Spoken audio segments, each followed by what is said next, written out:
Sige mga kaibigan, ako si Haris Sultan. Habang papasok tayo sa ikapitong araw ng US-Iran digmaan, may ilang mahahalagang balita akong ibabahagi. Ang rehimeng Islamiko ay talagang binabanatan ng US at Israel. Pero hindi ibig sabihin nito na panalo na tayo o malapit na ang tagumpay. Hindi pa natin alam. Iyan ang hirap sa mga panatikong rehimen. Hindi mo alam kung sino sa pamunuan ang dapat mong abutin para maunawaan nilang kailangan nilang sumuko. Para rin sa kanilang kapakanan. Maaring mangyari ito bukas o sa mga susunod na linggo.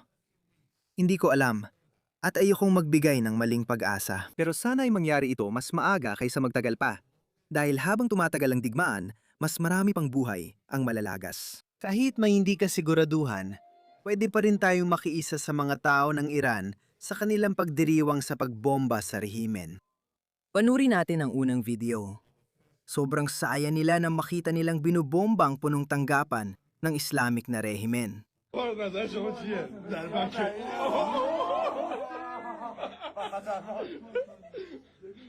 Sa loob ng Iran.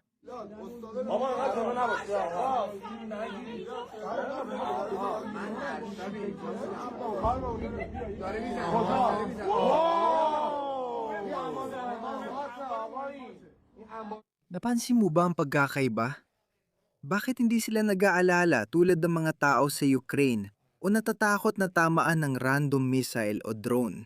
Dahil kumpiyansa sila sa kakayahan ng mga puwersa ng US at Israel na hindi sila ang tatargetin.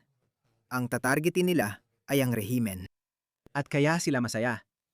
At ang dahilan kung bakit binibigyang diin ko ito ay dahil ang mga taong ito ay nasa loob ng Iran. Dahil ang mga pro-Hamas simp, mga simp ng Islamic regime, at ang buong woke left brigade na ito. Pinatangka nilang ipakita na tanging ang Iranian diaspora lang ang tapat sa Shah. Ang mga tao sa loob ng Iran ay tila pro-rehimen. Sa isang paraan, sinusubukan nilang ipakita na ang Islamic regime ay katuwang ng mga mamamayang Iranian na malinaw namang hindi totoo. Makikita mo talaga ang daan-daan ganitong mga video. Hayaan mo ipakita ko pa sa'yo ang isa pa. Pakinggan mo ang babaeng Iranian na nagvi-video sa gitna ng mga misil at pagsabog habang kalmadong umawit ng tradisyonal na linyang Iranian tungkol sa minamahal na natutulog sa ilalim ng bulaklak. Hindi ko. Tingnan mo ikaw. Wow! Hindi ko alam, hindi ko alam. Hindi ko. Hindi ko. Hindi alam. Sobrang surreal. Guys, makapaniwala ba kayo dito? Sobrang surreal ito. Naniniwala ba kayo dito?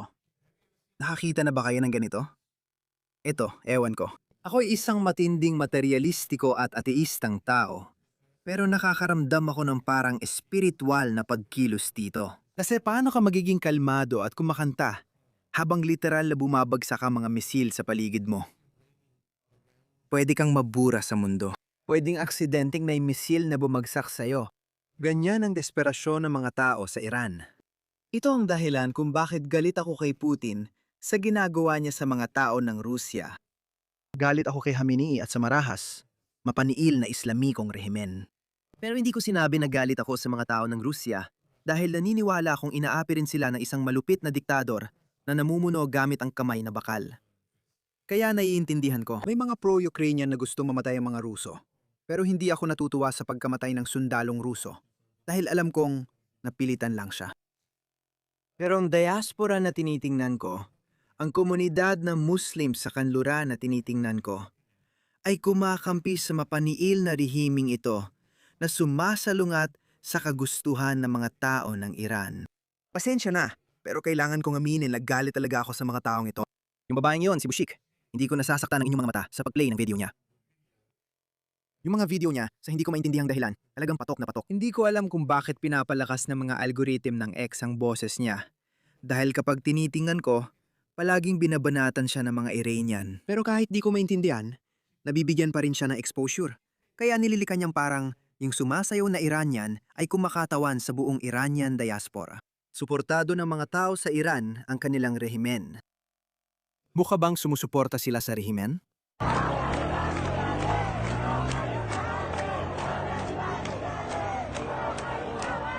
May isa pa akong video para sa'yo. Ito ang underground Damavand missile base ng IRGC, isang pasilidad sa silangan ng Tehran na ginagamit para mag-imbak ng mga ballistic missile at mga sistema para sa air defense. Ngayon, pakinggan mong tawanan ng mga Iranian habang pinapanood nilang winawasak ito. Hindi ko alam. Oh!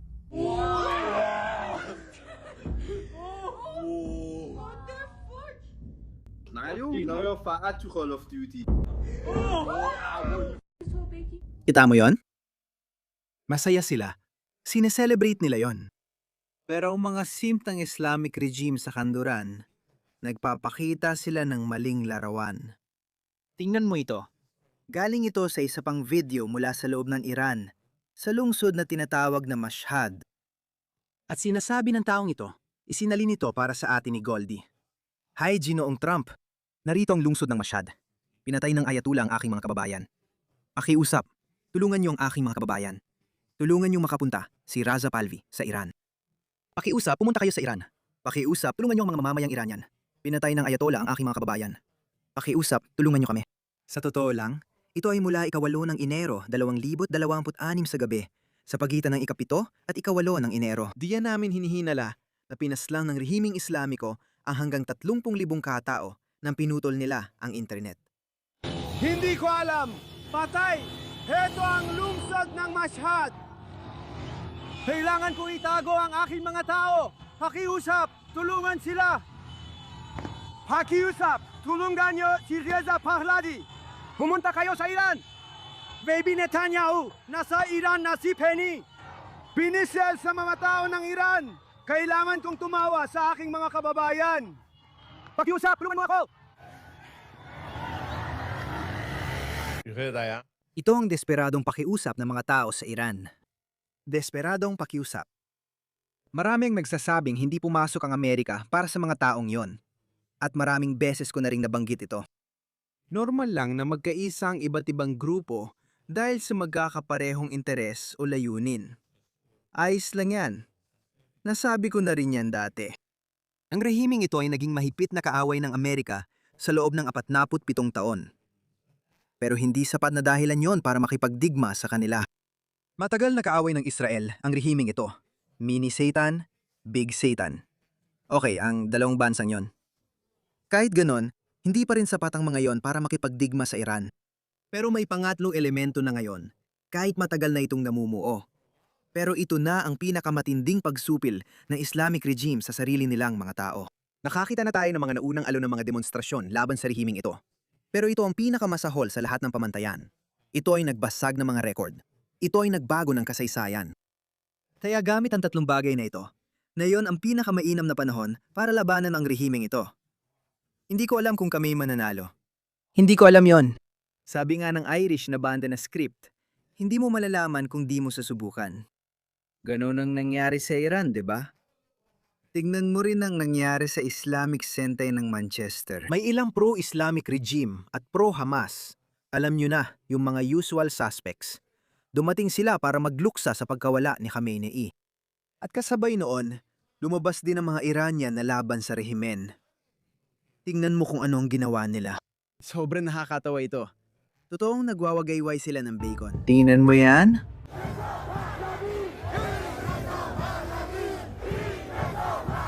Sabi nila, Haring Reza Pahlavi. Sa kabila, naroon ang mga pro-regime na tao. Parang litong-litong Met Police. Tanong nila, bakit tayo nandito? Ito ba ang kapalit ng multikulturalismo? Oo. Dapat kong idagdag na ang mga tao rito ay nagwawagayway ng bandila ng Britanya. Samantalang sa kabila ay sinusunog nila ito. Kaya malaki ang pagkakaiba. Hindi lahat ng kultura pareho. Alam mo yan?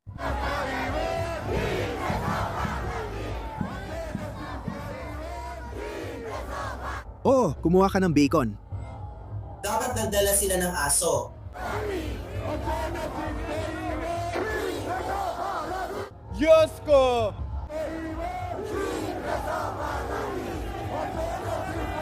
Ang dami ng tao, pare. May isa pang video, tignan nyo. May ilang taga-suporta ng Palestina at rehimen na nagtipon sa Islamic Center sa Manchester para sa candle vigil kay Ali Khamenei. Pumunta rin ang mga Iranian doon para ipagdiwang ang pagkamatay ni Khamenei. Kaya naging magulo ang gabi. Kaya narito ang ilang mga anti-rehimen na tinutukso ang mga pro-Palestina at mga taga-suporta ng rehimen. Patay na si Khamenei! Sobrang saya namin! Patay na si Khamenei! Mukha sila mga Sunni. The other side. Nagdiriwang tayo sa pagkamatay ni Khamenei. Kung iiyak ka, lumipat ka sa kabila. Sobrang saya mo, napatay na si Khamenei. Oh, patay na si Ratani! Oh, patay na si Ratani! Nakakatawa. Tignan mo, pumunta sila para magluksa. Parang, ay, sandali lang, maling kampo pala ito. Doon tayo dapat punta kung gusto ninyong umiyak. At sila naman, oo nga, sige. Biglang nawala ang pagdadalamhati nila. Nasa maling panig pala tayo. Sige, lilipat na lang kami doon. Sigurado akong pagdating nila roon, magtatanong sila, anong makukuha ko? Ay, Diyos ko.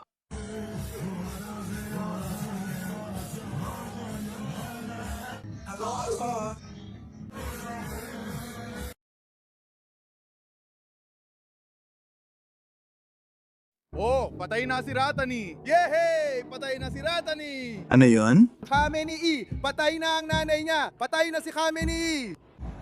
Arumzade ham Khamenei morde! Khamenei is dead! Patay na si Khamenei! Bye-bye Khamenei! Bye-bye Khamenei! Bye-bye! Sobrang galit niya. Gusto niya may gawin, pero hindi niya magawa. Itong mukha na to. Ganito tinutukso ng mga anti-regime na Iranian ang mga pro-regime na SIM at umalis sila. Bumalik sila na may mga kabayo at piniyagan sila ng Greater Manchester Police na guluhin ang mga tao. Tingnan mo to. Dapat hinuhuli sila, opisyal. Kakahabol lang nila sa mga tao at kabayo.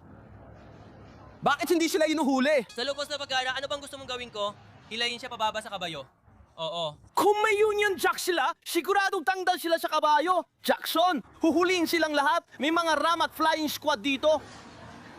Tingnan mo, nagpapatrol sila sa kalsada at hinaharas ang mga nagpoprotesta laban sa rehimen.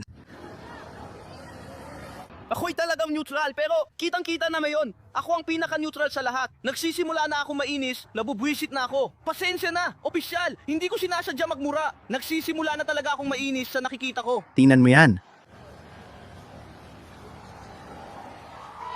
Bakit pinapayagan to? Parang wala talaga tayong batas. Kaya nung lumipat tayo mula sa kabayo papunta sa kotse, may nakalimot gumawa ng batas na hindi pwedeng gamitin ng mga kabayo sa pampublikong kalsada. Sa tingin ko, nagkaproblema rin tayo dati sa Bondi Beach, Sydney. May isang Muslim na lalaki na nakasakay sa kabayo sa tabing dagat nang gugulo sa mga Israeli.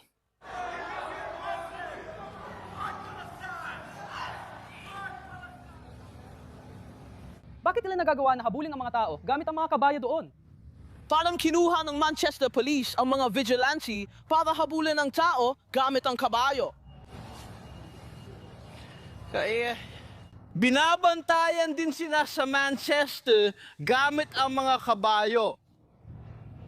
Mukhang pwede nilang habulin ng tao gamit ang kabayo. Mga pare, gets nyo ba yon? Alam nyo ba ginagawa nila?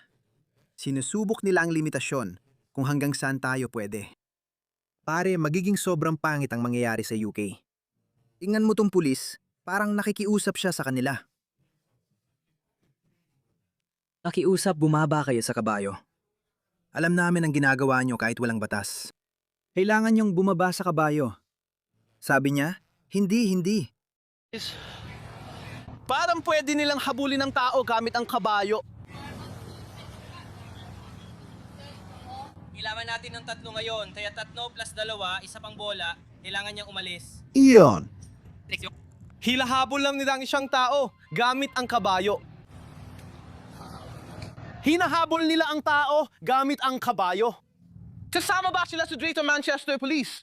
Bakit hindi sila hinuhuli kahit hinahabol nila ang mga tao gamit ang mga kabayo? Nasa video lahat yan. O inatake lang niya sila gamit ang mga kabayo. Inatake lang niya sila gamit ang mga kabayo. Bakit hindi siya hinuhuli? Tinagasaan niya sila ng kabayo. Kaya. Yan ang nangyayari sa Iran at sa mga kalsada ng Inglaterra. Di ko alam ang patutunguhan nito, pero malinaw na suportado ko ang mga tao ng Iran. Alam kong sumusuporta rin kayo sa mga tao ng Iran. Hindi ko alam kailan darating ang tagumpay, pero kailangan nating umasa. Darating din yan.